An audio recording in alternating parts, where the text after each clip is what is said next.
என்னடா பண்றீங்க?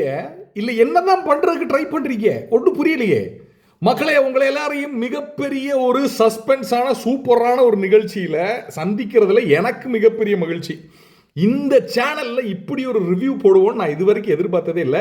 அதுக்கு முதல்ல விஜய் டிவிக்கும் ஜியோ ஹாட்ஸ்டாருக்கும் நம்மளோட நன்றிகளை தெரிவிச்சுக்கிறோம். ஏன்னா இந்த மாதிரி ஒரு பயங்கரமான ஒரு தாட்டும் உன் மனசுலலாம் வந்திருக்கு இல்லையா? எவன் ஐடியா கொடுத்தானோ பயங்கரம். என்னன்றதை நம்ம சொல்லிடுவோம். ஒரு ஷோ ஒன்று ஆரம்பிச்சிருக்காங்க, செகண்ட் லவ். எப்படி? Second love. இந்த செகண்ட் லவ்ன்ற ஷோவோடைய முதல் எபிசோடு வந்து ஜியோ ஹாட்ஸ்டார்லேயே ரிலீஸ் ஆயிருக்கு மக்களே. இந்த ஹாட்ஸ்டாரோட ஒரு இன்னொரு வேர்ஷனாக வந்து பார்த்தீங்கன்னா 1 hour ஷோ தானே. இந்த பிக் பாஸ் முதல்ல ஸ்டார்ட் ஆகும்போது 1 hour ஷோவாக தானே ஸ்டார்ட் பண்ணாங்க. அது மாதிரி விஜய் டிவியில் டெய்லி இரவு இந்த ஷோ வரப்போகுது அப்படின்றது நமக்கு தெரிய வருது. இந்த ஷோ எதை பத்துறது அப்படின்றத தெரியாத ஆட்களுக்கு தெரிய வைக்கிறதுக்காக தான் இந்த ரிவ்யூ. சரியா? எதை பத்துனது அப்படின்னு பார்த்தீங்கன்னா, வாழ்க்கையில் நீங்கள் வந்து பிரிந்து போன உங்களுடைய காதலை திரும்பி தேடி கண்டுபிடிக்கிறதுக்கு இயல்பான ஒரு ஷோவா வந்து விஜய் டிவி உங்களுக்காக கிரியேட் பண்ணியிருக்க ஷோ இது. இதில் நீங்கள் உள்ளே போக முடியுமா? முடியாது. அதனால தான் காமனர்ஸ்க்காக பிக் பாஸ் தனியாக ஒன்று ஆரம்பிக்கிறோம். இதில் வந்து ஒன்லி செலிபிரிட்டிஸ். ஓகே, இதுக்கு முன்னாடி விஜய் டிவிக்குள்ள பல விதமாக கனெக்ட் ஆன ஒன்லி செலிபிரிட்டிஸ் மட்டும்தான் உள்ளே வர முடியும். விஜய் டிவியோட செலிபிரிட்டிஸ் மட்டும்தான் உள்ளே வர முடியும் அப்படின்றதுக்காக 6 ஆண்கள் 6 பெண்கள் இவங்களை செலக்ட் பண்ணி உள்ள விட்டுருக்காங்க மக்களே. இந்த 6 ஆண்களுக்கும் ஒரு பாஸ்ட் இருக்கு, 6 பெண்களுக்கும் ஒரு பாஸ்ட் இருக்கு. இவங்க வாழ்க்கையில இவங்க கஷ்டப்பட்டு மீடேறி ஒவ்வொரு பிரச்சனைகளா சந்திச்சு அவங்க வாழ்க்கையில ஒவ்வொருத்தரும் அவங்கள முதுகுல குத்தி குத்தி இழந்து போன விஷயங்களை தேடி உள்ள வந்திருக்காங்களா மக்களே. என்ன காரணத்துக்காக இதுக்கு முன்னாடி உங்களோட ரிலேஷன்ஷிப் பிரேக் ஆச்சு அப்படின்னு இதுடைய ஹோஸ்டா இருக்கக்கூடிய பிக் பாஸ் ஹோஸ்ட் பண்றதுக்கு வந்த நம்ம அக்கா அவங்க கேட்கும் போது இவங்க சொல்ற பதில் இருக்கு பாத்தீங்களா, அதுதான் என்னைய தூக்கி வாரி போட்டுருச்சு. ஏண்டா இதுக்கெல்லாம் மாடா பிரேக்கப் பண்ணுவீங்க? அப்படி நாங்கள் பிரேக்கப் பண்ணுறதா இருந்தால் நாங்கள் வீட்டில் மணிக்கு ஒரு தடவை பிரேக்கப் பண்ணுமேடா. ஏண்டா இதெல்லாம் உங்களுக்கு நியாயமா இருக்காடா அப்படின்னு கேட்கணும்னு தோணுது. கேட்க முடியாதே. சரி, ஏதோ ஒரு ஷோ ஆரம்பிச்சிட்டீங்க, போக போக போக இது பிக்கப் ஆகுமான்னு பார்ப்போம். அது ஒரு சீட் இருக்கட்டும். இப்போ இவங்க உள்ளே வந்திருக்காங்கல்ல, 6 பேர் கொண்ட பெண்கள் அணியும் 6 பேர் கொண்ட ஆண்கள் அணியும். இவங்க என்னதான் பண்ண போகிறாங்க? எதுக்காக உள்ளே வந்திருக்காங்க? வாழ்க்கையில் ஒரு செகண்ட் லவ் அப்படின்ற ஒரு விஷயத்தை தேடி உள்ளே வந்திருக்கிறதாகவும், உள்ளே வந்து யார் கூடயாவது நாங்கள் கனெக்ட் ஆகிட்டோம் அப்படின்னா இந்த ரிலேஷன்ஷிப்பை வெளியே போய் மெயின்டைன் பண்ண முடியுமான்னு பார்க்கறதுக்கு நாங்கள் ட்ரை பண்ண போகிறோம் அப்படின்னும் இவங்க சொல்கிறாங்க. இவங்க சொல்கிறது உண்மையாக இருந்துச்சுன்னா எனக்கு அதில் ஒரு 4 டவுட்டு மக்களே.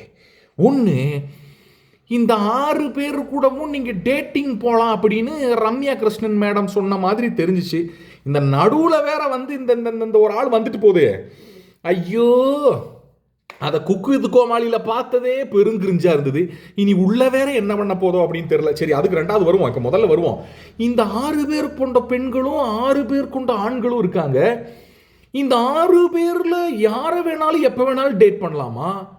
வாரத்துக்கு ஒரு ஆளை செலக்ட் பண்ணிக்கலாமா? இந்த டேட்டிங் அப்படின்றத வச்சு வந்து இவங்க மீன் பண்ணுறது என்ன? பேசி புரிஞ்சுக்கிறதா? அவங்களோட டின்னர் சாப்பிட்றதா? இந்த டேட்டிங் அப்படின்றது நான் கூட தப்பாக புரிஞ்சுக்கிட்டான்னு தெரியல. என் மனசுக்குள்ள இந்த டேட்டிங்கில் சில பல விஷயங்கள் நடக்கும் அப்படின்னு நான் நினச்சிக்கிட்டு இருந்தேங்க. இவங்க வந்து ரொமான்டிக்காக கனெக்ட் ஆவாங்க அப்படின்லாம் நான் நினச்சிக்கிட்டு இருந்தேன். அப்போ அது தப்பான்றது இந்த ஷோவை பார்த்தா தெரியும்னு நினைக்கிறேன். அது ஒரு புறம் இருக்கட்டும்.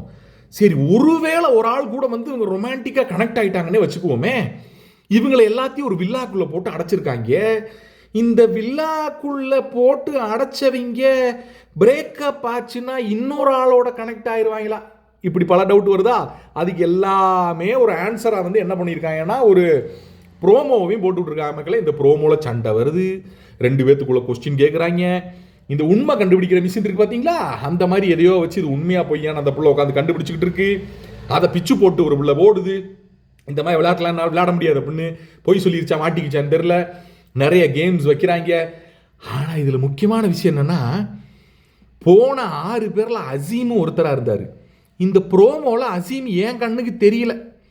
ஒருவேளை போன முதல் நாளே பின்னங்கால் பெடல் அடிக்க ஓடி வெளியே வந்துட்டாரா என்னன்றது தெரியல மக்களே. கொஞ்சம் நீங்கள் உங்களுக்கு தெரிஞ்சிருந்தா கமெண்ட் செக்ஷனில் போட்டு விடுங்க. மேபி எபிசோடு பார்க்க இவங்க என்ன மீன் பண்ணுறாங்க அப்படின்றது நமக்கு இன்னும் தெளிவாக தெரியும்னு நினைக்கிறேன். நம்ம இன்னும் தெளிவாக பார்த்துட்டு போடலாம். எனக்கு ஒரு டவுட்டு மக்களே. ஃபஸ்ட்டு டவுட்டு கேட்டேன். ரெண்டாவது டவுட் என்னென்னா, ஒருவேளை இவங்க எல்லாரும் உள்ள இருக்கவங்க இருக்காங்கல்ல, இவங்க எல்லாருக்குள்ளேயும் சண்டை வந்துருச்சுன்னு வைங்களேன், ஒருத்தருக்கு ஒருத்தர். இந்த சக்காலத்திய சண்டை மாதிரி ஏதாவது இருந்துச்சுன்னா அதை காட்டுவீங்களா, காட்ட மாட்டீங்களா? மூணாவது டவுட் மக்களே, இவங்களுக்கெல்லாம் ஃபேமிலின்னு ஒன்று இருக்குதானே.